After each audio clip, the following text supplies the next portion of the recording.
Bueno, hola a todos. Comenzando con este segundo trimestre vamos a ver el siguiente contenido, ¿sí? ¿Qué es el agua? El agua, primeramente que nada, como bien dice en el pizarrón, es una sustancia cuyas moléculas están compuestas por un átomo de oxígeno y dos de hidrógeno, ¿sí? Como ven, en la parte superior de la molécula, ¿sí? Tenemos un átomo de hidrógeno del lado izquierdo y del lado derecho también, ¿sí? Esos átomos de hidrógeno en enlace con el átomo de oxígeno que está en la parte inferior van a formar en conjunto toda la molécula de agua, ¿sí? Esta molécula de agua es imprescindible para la vida de los seres vivos, ¿sí? Y tiene varias características a tener en cuenta, que son las siguientes. Bueno, vamos a empezar con las características del agua, son varias, así que lo voy a tratar de hacer lo más breve posible, no me quiero extender demasiado. Pero bueno, prestemos atención un segundo porque es un tema larguito, ¿sí? Bien, el agua es una sustancia inodora, incolora e insípida. ¿Qué quiere decir esto? ¿Sí? La molécula de agua en sí tiene estas tres características, ¿sí? Es inodora, no, es decir, no tiene olor, no tiene un aroma. Es incolora, por lo que no tiene un color determinado. Es insípida porque no tiene un gusto determinado, ¿sí? No tiene un sabor. Sí o sí, esto es así. La molécula de agua tiene esas características. Ahora, ¿qué sucede? Algunos me van a venir a decir, no, pero profe, yo fui, vi el océano y el océano es de color azulado. Sí, ¿qué pasa? En esos casos, ¿sí? Se dice que el agua tiene un color determinado, ¿sí? Porque se encuentra en mayor proporción. Si nosotros hablamos de la gota de agua en sí, es incolora, pero si hablamos de en mayor concentración, ¿sí? Más junta, digamos, las gotas de agua, las vamos a percibir de un color azulado, ¿sí? Después, otra persona me puede venir a decir, profesor, pero yo el agua de mi casa que sale de mi canilla tiene, no sé, gusto un poco a cloro y también tiene el aroma del cloro. Bueno, en esos casos puede ser que tengan gusto y tenga olor, en ese caso a cloro, ¿sí? También otra persona me puede decir, yo fui a un río y tomé un poco de agua y tenía un gusto extraño. Claro, debido a los sedimentos que arrastra el río y a las sales disueltas que presenta el agua. Entonces, dependiendo de eso, va a ser qué tan inodora sea, qué tan incolora sea y qué tan insípida sea, ¿sí? El agua. Pero en sí, la molécula, perdón, de agua, sí o sí es inodora, incolora e insípida. Eso tiene que quedar claro.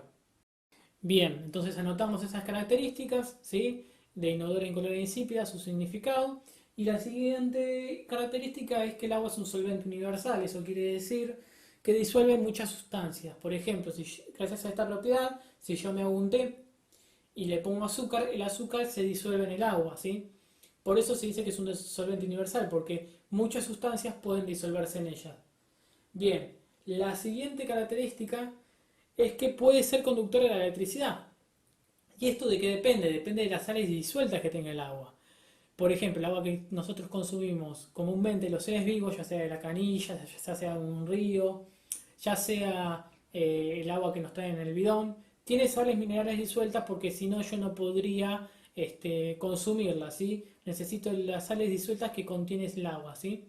Ahora, es conductora de la electricidad y por lo tanto, ¿sí? Cuando llevamos aparatos eléctricos a el baño, por ejemplo, tenemos que tener cuidado de que no se nos caigan en el agua, obviamente, para no electrocutarnos, ¿no? Por eso dicen a veces no te lleves un aparato eléctrico, ten cuidado que no se te caiga el agua, porque el agua tiene estas sales minerales disueltas y eso es lo que conduce a la electricidad, ¿sí? El agua destilada, por el contrario, no tiene sales minerales y es la que se utiliza en los laboratorios comúnmente, ¿sí?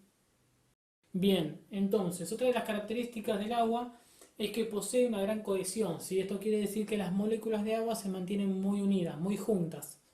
Y a causa de eso, las moléculas se van juntando y forman las clásicas gotas de agua, ¿sí? Entonces, allá en la atmósfera, cuando se van juntando las pequeñas gotitas de agua, van a producir lo que conocemos como lluvia, ¿sí? La adhesión. La adhesión indica que el agua puede adherirse muy fácilmente y mojar objetos, ¿sí? Por eso es otra característica.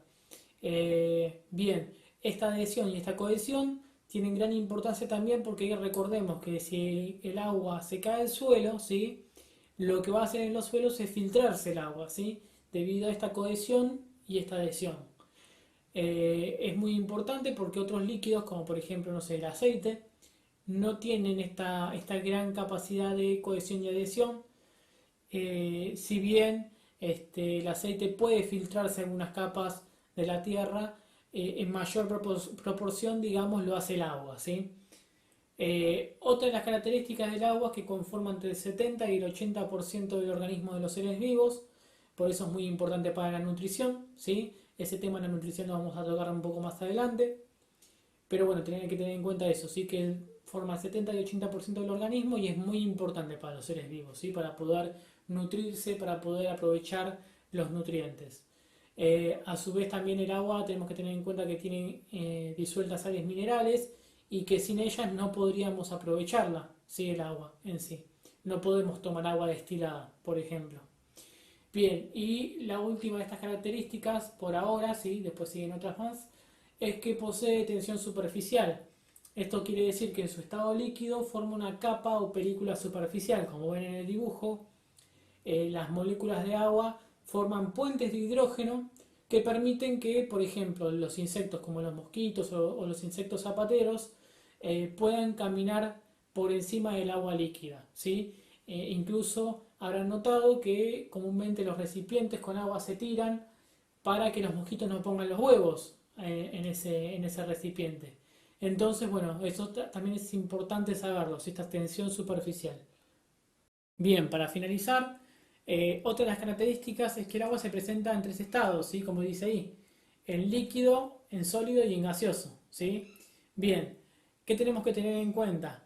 Primero que nada, visualicemos el dibujo que les realicé acá.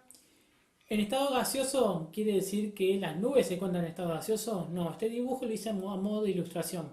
Las nubes no se encuentran en estado gaseoso, sino que se encuentran en estado líquido o en pequeños cristales de hielo que la forman.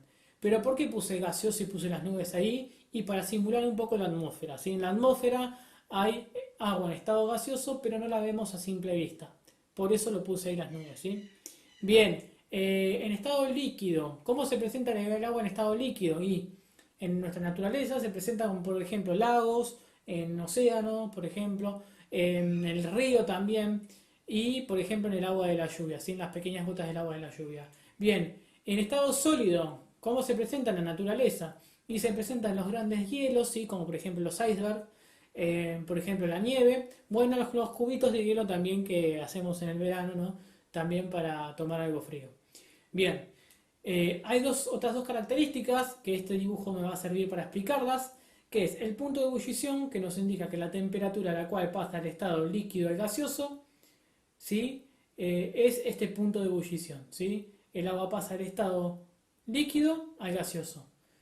¿En una temperatura de cuánto? En una temperatura de 100 grados. Entonces vamos de vuelta al dibujo para explicarlo, ¿sí? Nosotros tenemos, supongamos, un lago en este dibujo y ese lago se encuentra en estado líquido. Para que pase el gaseoso y forme parte de la atmósfera de nuestro planeta Tierra, ¿sí? Lo que tiene que hacer es llegar a una temperatura de 100 grados centígrados. ¿Y cómo va a llegar a esa temperatura? Obviamente debido al sol que va a calentar suficientemente el lago para que el agua líquida se evapore y pase a estado gaseoso, ¿sí? Bien, y el punto de fusión, que esa es la última característica, indica que la temperatura a la cual pasa el estado sólido a líquido es de 0 grados centígrados, ¿sí? A partir de los 0 grados centígrados, el sólido, ¿sí? Va a comenzar a derretirse y va a pasar a ver el estado líquido, como vemos acá en la flechita roja, ¿sí? De estado sólido pasa a estado líquido. Bueno, espero que se haya entendido. Ahora la idea es que ustedes hagan la actividad que les voy a enviar, ¿no? Que ya les habré enviado.